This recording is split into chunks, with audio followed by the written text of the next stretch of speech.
Está con nosotros el doctor John Atkinson, profesor titular de la Facultad de Ingeniería y Ciencias de la Universidad Adolfo Ibáñez, director magíster en Inteligencia Artificial. ¿Cómo estás, John Atkinson? Muchas gracias por darse el tiempo de estar con nosotros y tener esta charla en Innovando y Hablando junto a mi amigo personal, Felipe Díaz. Oye, buenas tardes a todos, a Renato, a Felipe, los que me están escuchando. Muchas gracias por la invitación, yo encantado. Lo único nomás que quería comenzar diciendo aquí, voy a inventar un nuevo término, se llama atentado gastronómico, porque no puedo hablar de completo y hamburguesa a las 6 de la tarde, pues no está terminando de trabajar y muestra hambre.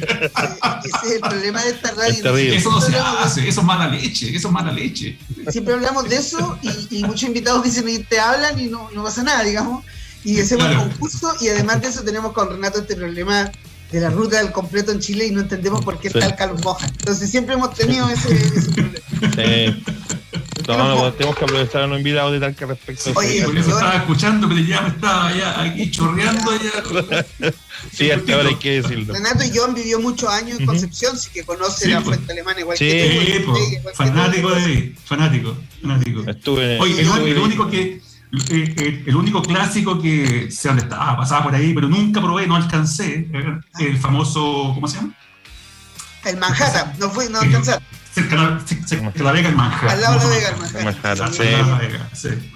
Oye, John, muchas gracias por aceptar esta invitación. Yo sé que un docente lleno de cosas y aceptó estar aquí. Este es un programa que va desde Los Ángeles para todas partes y nos apasiona hablar de innovación, de tecnología, de tu tema de inteligencia artificial desde provincia, ¿cierto? No estamos en Santiago hablando de eso, estamos desde provincia. No. Así que cuéntanos. Además que yo era de provincia, así que ahí tengo la visión de todos los lados. Cuéntanos al tiro, ¿qué es esto de la inteligencia artificial? Esto de los bots, que yo tanto contigo mismo echábamos chistes de eso. Y cuéntanos cómo le afecta a la gente en el día a día, pues a la que nos está escuchando en la casa. Wow, bueno, ahí tenéis varias preguntas en una, digamos. Sí. Ahora, a ver, en simple, voy a partir con un poco de contexto, porque y este contexto que quiero transmitirle, y yo lo he comentado en otra ocasión, en otra entrevista, y tiene mucho también que ver con entre mito y miedos de la gente, ¿ya? Porque, ¿qué es lo que está pasando hoy en día? Uno escucha cada rato, de hecho, hoy día nomás estaba viendo un diario del ámbito financiero que nuevamente publicita a un emprendedor, publicita una aplicación de celular. Después otra empresa que publicita no sé qué cosa, la gente generaliza y dice, no, que hay aplicaciones, inteligencia artificial, no, que esto, inteligencia artificial. Y en realidad, puedo decir que 99,9% de las cosas que ustedes están viendo publicitar no tienen nada que ver. Lo que pasa, ¿cuál es la confusión? Y aquí viene el swing del asunto. Es que gente confunde la automatización per se, sistemas informáticos que automatizan tareas que vienen del año de la pera, especialmente aquí en Chile, el final de los 70 y inicio de los 80, con sistemas de inteligencia artificial que tienen otro componente donde marca significativamente la diferencia, que tú le incorporas, obviamente, las capacidades de autonomía. Tú básicamente concibes sistemas que pueden tomar decisiones por sí solos y en forma autónoma, o sea, quiere decir con cero o con la misma intervención humana.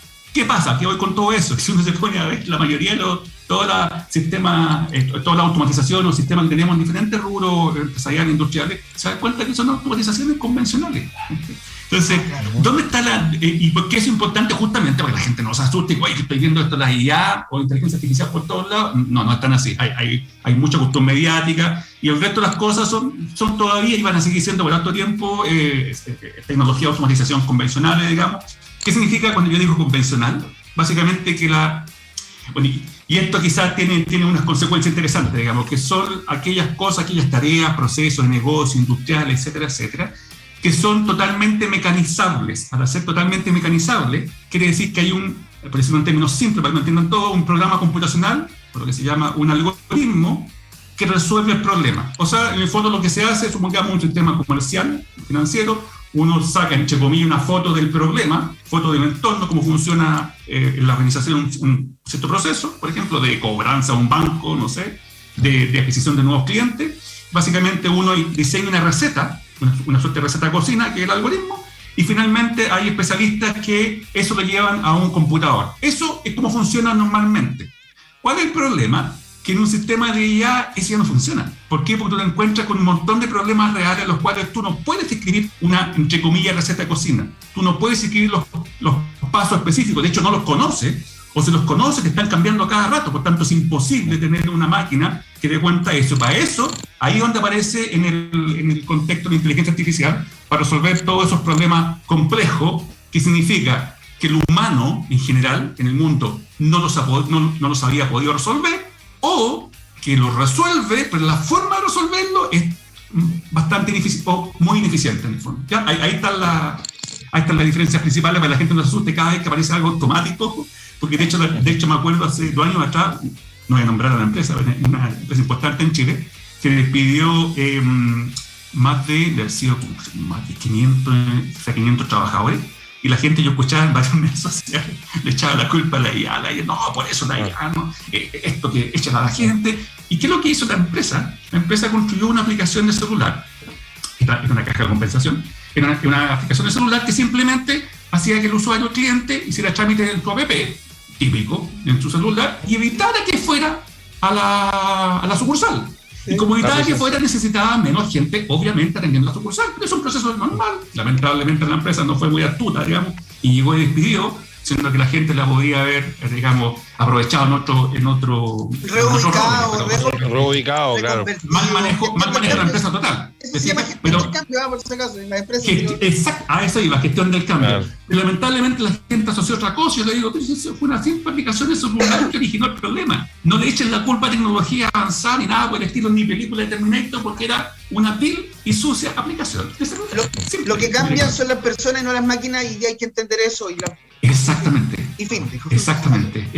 Hay mucho en lo que tú dices, Felipe. Yo creo que ahí tuviste conectado. En general, cuando hay este tipo de... que ni siquiera es tecnología, es un cambio de paradigma. La forma como se resuelve un problema desde el punto de vista de IA no es lo mismo como en lo tradicional. ¿Por qué? Y aquí está la otra diferencia. Tú, lo tradicional, tú haces, por decirlo en términos simples, tú humano te adaptas a lo que quiere la máquina y como quiere la máquina que tú lo especifiques o le definas tu receta de cocina. ¿Estamos? En IA cambia totalmente el paradigma, porque es la máquina la que se te adapta a ti. Por tanto, de ahí empieza a cambiar un montón de cosas. Y esa es la razón por la cual inteligencia artificial no es solamente tecnología, es una forma diferente en cómo tú resuelves los problemas, obviamente. Y tiene un cambio paradigmático en el mundo que obviamente te trae un montón de consecuencias, no solamente tecnológicas, legales, de confidencialidad de los datos. Si vas a tomar decisiones en forma autónoma, ¿a quién le echas la culpa cuando toma una mala decisión? Si ahora es la máquina, no es la persona, ¿te fijas? Porque antes con una persona, el Felipe o el Renato o el John te diseña una máquina para finanzas, no sé, si el sistema computacional se equivoca, la responsabilidad, la demanda le llega a Renato, al John o al Felipe, está claro, pero aquí no. Entonces empiezan a aparecer un montón de otros temas que tienen que ver con la ética de las decisiones, con la responsabilidad. Entonces es mucho más que automatizar, digamos. John, en nuestra cotidianidad, ¿cierto? Uno de los aspectos, para que naciera este programa un poco es bajar estos conceptos realmente elevados científicamente y tecnológicos y que sean mucho más digeribles para toda la gente y que nos están escuchando, etcétera. Así nació un poco este programa, en realidad tiene ese espíritu.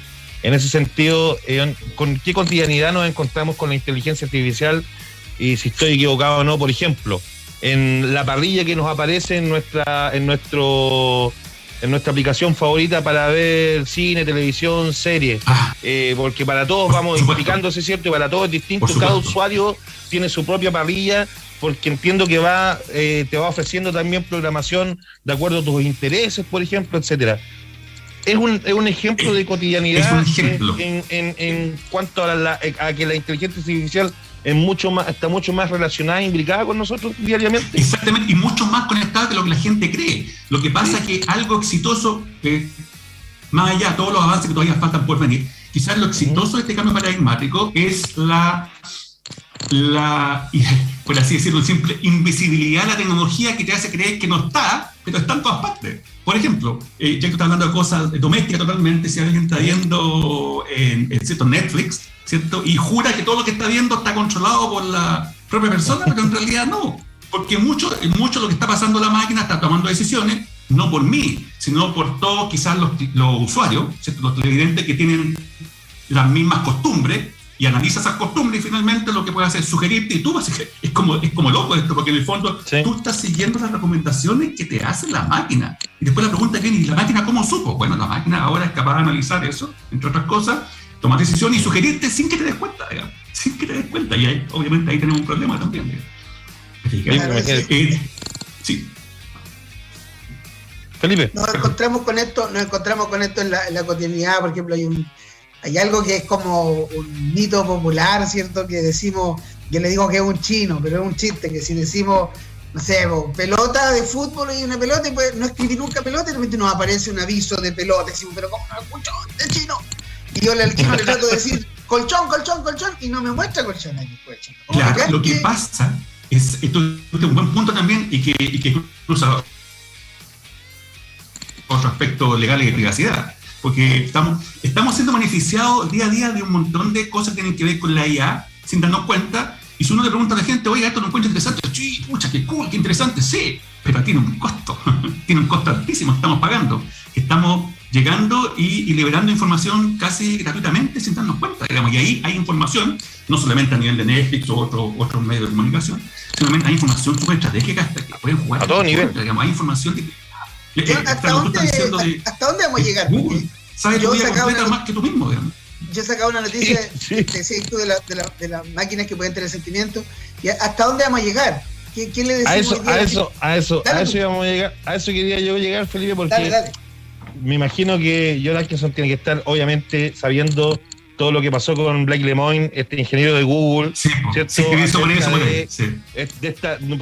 no podía dejar la oportunidad de preguntarte, ¿cierto?, acerca de esta polémica que se ha suscitado, ¿cierto?, estos últimos días con respecto a la inteligencia artificial de Google, y esta situación, ¿cierto?, que publicó Jack Lemoine a través de su Twitter, porque la historia es así, ¿cierto?, para que la gente nos entienda un poquito. Jack Lemoine es un ingeniero de Google que sostuvo una conversación con LaMDA, que es la inteligencia artificial de un chatbot, ¿cierto?, que entiendo tiene la capacidad para comunicarse, ¿cierto?, y para representar de la mejor manera posible una conversación como si fuera con un ser humano, ¿cierto? Y en esa conversación esta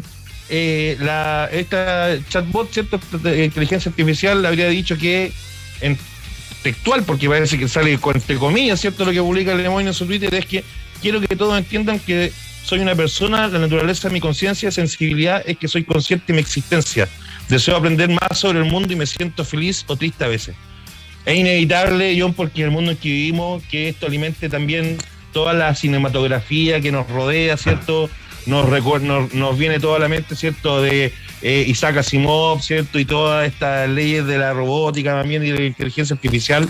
¿Y qué tanto tenemos que preocuparnos o en realidad nivelar estas sensaciones respecto a esta inteligencia artificial sintiente, ¿cierto?, que tiene sentimientos, porque más allá, o conciencia, incluso si puede llegar a tener conciencia de sí misma? ¿Y cuál es? Porque ahí estamos hablando, y que tú bien lo nombraste, estas barreras éticas y morales, ¿cierto?, que se producen, y si imagínate que todavía no tenemos ni siquiera la capacidad o está bien legalizado el tema de el resguardo de nuestra información, y hacia dónde vamos avanzando con esto. Mira, a ver, para los auditores va a ser simple, voy a leer la respuesta en dos etapas, y una más jugosa, la primera un poquito más jugosa, digamos, más interesantosa, digamos, más de pelambre, digamos, ya de cagüinea, digamos.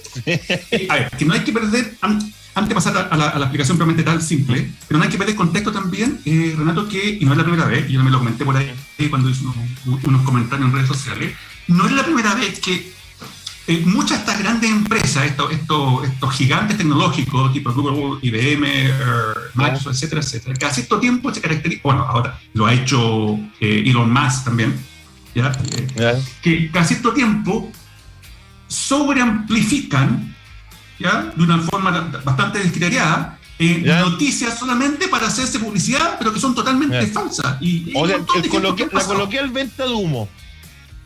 Claro, pero es venta de humo, o sea, sí, pero tiene un objetivo en mente, porque la gente a veces no se da cuenta y dice, ¿por qué hacen eso? Digamos, fácil, son empresas grandes que tienen que atraer inversionistas, que tienen que atraer a los mejores profesionales de la empresa, tienen que vender los productos. ¿Qué es lo que hago cada cierto tiempo? ¡Pah! Y lanzo algo al aire. ¡Oh! Lo hizo Facebook el año 2017 con todos supuestos bots que se pusieron a conversar, supuestamente inventaron un lenguaje extraño y lo apagaron. Sí. Esa es la historia que reprodujo un periodista que interpretó, pero mal por todos lados, ¿te fijas? Esto, entonces hay mucho de eso, digamos, hay mucho, pero entra uno con fines de fanfarroneo, pero más que nada comercial, porque en el fondo vende, en el fondo, ¿te fijas? Seguro que sí. Yo diría que el principal, antes de pasar a la segunda parte, el principal punto de inflexión ahí, que si tú te fijas, en muchas de estas cosas hay un patrón común que uno cuando lo pilla, uno dice, ya, aquí hay algo extraño. Fíjate, la comunidad científica, académica en el mundo, no uno u otro, en el mundo, nunca se lo compra. No replica. No, de hecho, es más, ustedes se acuerdan de la famosa historia de la Elizabeth Holmes, de Silicon Valley, la que cometió el fraude, ¿cierto? Una emprendedora que les vendió humo a los principales gerentes, dueños de capturó no sé cuántos recursos y al final era un fraude, hasta el día de hoy está metida en juicio. Ahora, lo interesante es eso, ¿quiénes nunca la creyeron? La comunidad científica del área farmacológica, creo, por ahí, dijo, no, esta cuestión es falso, etc.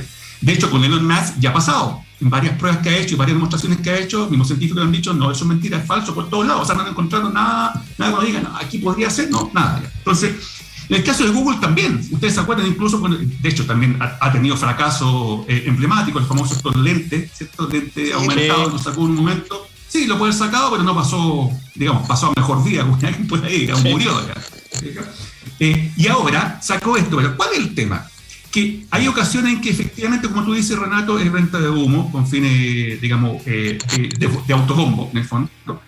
Y otras veces hay empresas que sí han sido serias y súper responsables de lo que dicen, pero son los medios periodísticos los que han tergiversado, no sé si por desconocimiento o a propósito, y llega otra cosa. En el caso de Facebook, el año 2017, Facebook, si uno va a los artículos originales, está viendo que está diciendo algo súper aterrizado, no tiene nada que ver con esto.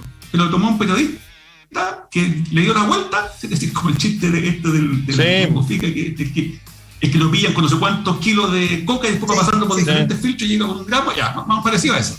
Entonces después pasó por diferentes filtros y la cuestión que nada que ver. Bueno, ¿qué pasa ahora? Ahora a la segunda parte, digamos, la respuesta.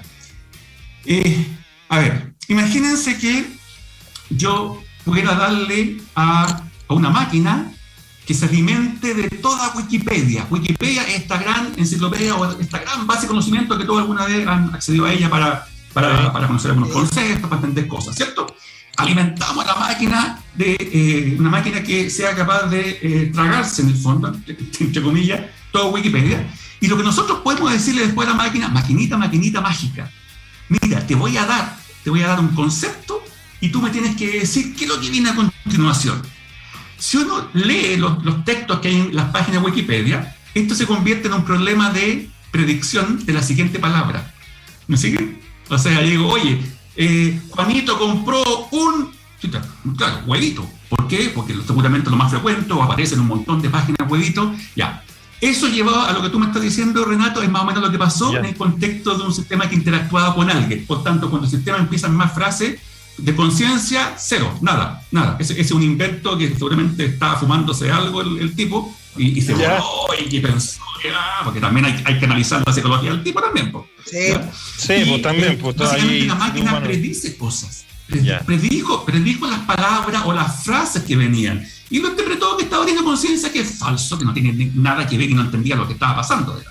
¿Y por qué además? Otra razón más de fondo, para tratar de hacerlo en simple, que lo que está atrás de todo estos modelos, para que entienda la gente, son básicamente predicciones de palabras.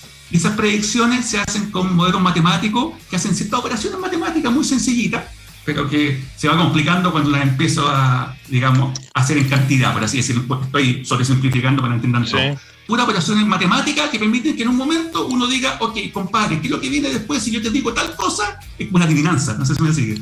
Adivíneme qué es lo que viene. Tú no concibes una máquina consciente, con conciencia que adivine. Adivinanza no es conciencia. Es básicamente predecir nomás qué es lo que viene, casi por decirlo en simple, por frecuencia incluso. Oye, ¿qué es lo más probable que debería haber después de la palabra de Juanito compró un huevito? Frecuencia. Pero si yo digo huevito en la máquina, está siendo consciente. Mire, adivinó lo que yo quiero. ¿Cómo supo? No, si no hay ningún truco. Eso es ciencia. Y eso es lo que pasó acá. Ahora, lo que pasa es que después el tipo empezó a empezó a pasarse rollo, y ojo, pero quería hacer llegar un antecedente que apareció en todos los medios, ¿ya? Y estamos hablando de medios supuestamente serios, digamos. Nos salió en el semanario lo insólito, por cierto. Ese es el tema, prensa, y incluso en parte de la prensa que está especializada, se supone en esto. Es que eso es lo peor, claro, porque si hubiera aparecido en un diario que uno sabe que es broma, lo que sea, ya uno entiende. Pero apareció en diario serio, pero si ustedes se fijan, van al detalle, yo les pido a los auditores que vean el detalle, pero vean cosas tan simples como el ingeniero dijo que pensó que él cree que. O sea, hiciste un reportaje de puras percepciones de lo que cree, no hay ningún hecho, no hay ninguna evidencia de nada. Interactuó con un sistema. Mira, de hecho, esto a lo que más se parece, pero claro, hay que llevarlo el contexto de la época donde pasó, el año, porque la gente cuando empieza a ver todos estos avances cree que la inteligencia artificial es algo que viene hace 5 años atrás y como que se olvidó toda la historia. La inteligencia artificial, para los que no saben, viene de los años 50. Partió un poquito después, de hecho ya había partido por la Segunda Guerra Mundial, los 40, y después en el 55 se formalizó, y ahí ya se empezó a partir en todo el mundo. Bueno, y el tema de lo que ahora conocemos como bot, entre comillas, estos medios de comunicación con las máquinas vía el lenguaje, el español o el inglés, depende del caso, esto que por lo demás tiene un montón de aplicaciones en negocios, en servicios de autoatención en supermercados, en retail, o sea, unos más o menos inteligentes que otros. Y del año 66 había esta historia interesante que tiene algo parecido a esto, pero menos lo mediático. Porque en el año 66 no había redes sociales, estábamos al 3 al 4 con los computadores en el mundo. Claro. Y había un profesor del Instituto Tecnológico de Massachusetts, el famoso MIT, que desarrolló un bot pseudo inteligente que podía interactuar con las personas. Si algún auditor lo quiere ver, googleé un sistema que se llamaba ELISA, con Z. ELISA simulaba un psicoanalista. Entonces uno empezaba a conversar con... Ojo, no se olvide, año 66. Todavía no había tanto avance en computación. Y había diseñado en su computadorcito básico un sistema ELISA que básicamente simulaba la interacción de un humano que le preguntaba con un psicoanalista. Entonces llegaba al humano, empezaba a interactuar. Oiga, ¿cómo está? Oye, no, que no me siento bien, decía la persona. ¿Por qué no te sientes bien? Y empezaba a hacer todo el psicoanálisis en el fondo. Y en un momento, esto fue hecho por un profesor que se llamaba Joseph Weizenbaum, y Weizenbaum en un momento trató de hacerle cambio a su sistema, entre comillas, para esa época, ¿cierto? A su computador. Dijo, ¿sabes qué? Para hacer futuros análisis voy a grabar las conversaciones, porque le había prestado el sistema a varias personas, incluida su secretaria. Entonces, que lo probaran para esa época. Entonces, uno de los cambios que hizo a su programa, a su sistema, es que, algo súper trivial, para el día de hoy, era, voy a grabar las conversaciones. Nada más, voy a grabar. Y nadie empezó a quejarse de confidencialidad. No, voy a grabar, listo, ok. Y fíjense ustedes, ¿quién es la primera persona que se quejó de que le iban a grabar las conversaciones? La secretaria de Weizenbaum. ¿Por qué? Porque la Weizenbaum estaba tan convencida que estaba hablando con un humano que estaba en otro lado, que consideró que era una invasión a la privacidad y no lo dejó. Entonces, claro, si ustedes se fijan, es como más o menos parecido, salvo que, claro, hizo creer con trucos muy simples en realidad, porque de hecho tú te fijas cuando uno va a un psicoanalista, el mecanismo de, estoy sobresimplificando obviamente, de pregunta-respuesta más o menos típico. Oiga, no me siento muy bien, don Renato, ¿por qué no se siente bien? No, que tengo problemas con mi familia. ¿Pero por qué tiene problemas con su familia? Es como más o menos casi predecible, digamos. Entonces, pero ya pasó en esa época, a pesar que eran cosas mucho más simples que causaban ese efecto en la gente de que, oye, parece que la máquina está pensando, está entendiendo, oh my gosh, como diría por ahí, pero en realidad era bastante más simple. Y ahora no es muy diferente, digamos, tecnología supuestamente mucho más avanzada, pero está haciendo cosas mucho más básicas y que hay un tipo que en realidad se enrolló y percibió, y los medios de comunicación lo peor, que escribieron algo que no está fundamentado. Oye, y no solamente aquí, o sea, estamos hablando que desde el Washington Post para abajo, o sea, claro. Por supuesto, pero ojo, el 2017, cuando pasó lo de Facebook, fue exactamente lo mismo. Sí. Los mismos medios, supuestamente serios para abajo. Sabrosa la historia es, pues sí. Va a seguir pasando. Vende. Claro, te dan ganas. Oye, me dan ganas de hacer. No lo hace la panadería NN2, no, lo hace Facebook, lo hace Google, lo hace IBM. Claro. O sea, hay que escucharlo, tienen que estar diciendo la verdad. No sé si será así. Va a seguir pasando. Yo me di cuenta. Pero por supuesto, si uno va analizando los diferentes medios donde publicaban las noticias, medios serios, ¿cierto? Uno se fija que no hay que ser experto en esto, yo creo que uno se fija que no hay ninguna investigación, nada. Los medios llegaron y publicaron, incluso con las mismas palabras se percibe que creyó que, uno pues creyó, no sé, pero hay que entender también desde el punto de vista de la lógica de los medios que quieren vender, contando esta cosa, aunque sea falsa, aunque sea mala interpretación, venden, porque obviamente las máquinas nos van a controlar. El próximo me encanta cómo lo plantea John. Nos pilló la hora, John, pero solo un comentario, bueno, yo hago hartas clases en la universidad y para los que me ha tocado hacer clases en primero de taller de ingeniería, que ya no lo hago mucho, pero cuando lo hacía, el objetivo del curso, por lo menos para mí, era que el alumno, el estudiante de ingeniería de primer año, se acostumbrara a hablar en afirmaciones, se acostumbrara a decir afirmaciones y no comentarios ni opiniones. Y todas las clasificaciones, yo le decía en hechos. Yo le decía, usted ahí no dijo un hecho, no dijo una afirmación. Usted dijo su opinión. Su opinión no importa. Su opinión que es subjetiva.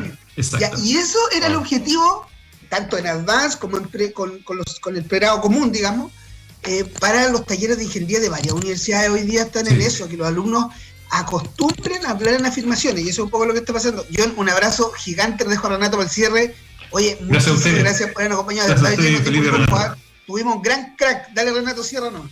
Sí, no, unas ganas de tener a John compartiendo algún asado o algo así, porque la conversación hoy en la hot dog, ya que están hablando hot dog antes de que yo empiece. Se puede, con John se puede. Sí, oye, porque con la pasión con la que habla de este tema, yo creo que nos atrapó a todos las ganas de conversar de esto. Traspasa la frontera y no puedo hacer más que traspasar también el saludo de Fernando Torres, John. Y una de todas las preguntas, ¿cierto, Fernando? Que le digas, por favor, dice papers que le recomiendes para retomar la IA para aplicar a supply chain. ¿Qué le recomienda? Dice. Chuta, no lo tengo a mano aquí, pero dile que me envíe un correo y yo ahí le trato de dar información.